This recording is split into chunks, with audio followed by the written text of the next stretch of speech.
মেধাবীদের কান্না আর না আর না টিএসসির কালো হাত ভেঙে দাও ঘুরিয়ে দাও। ভাই একটা যৌক্তিক সমাধান দেন ভাই। ভাই ছিঁড়ে যাবে কিন্তু।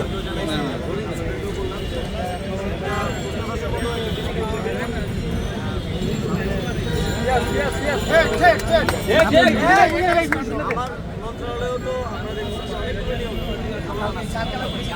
প্রায় ১৬০০ পদের জন্য নবম ১১ আর ১২তম একটা প্রশ্ন ভালো কাজ ভাই, ভালো। এবং আমাদের মন্ত্রণালয়ের আন্ডারে কোনো সামনে আরো 10টা আগুনে যারা মাসের আমরা এগুলো প্রসেস করতেছি। আমরা জানেন এগুলো মানে সার্কুলার দিতে গেলে অনেক ধরনের বাধা আসে। আউটসোর্সিং বলে মাথা পাই তারপরে রিড করে এটা করে ওটা করে।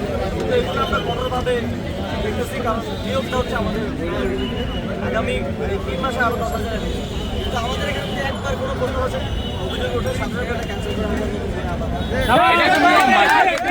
এটা আমাদের জুরিডিকশনের মধ্যে আছে আমাদের মন্ত্রণালয়ে।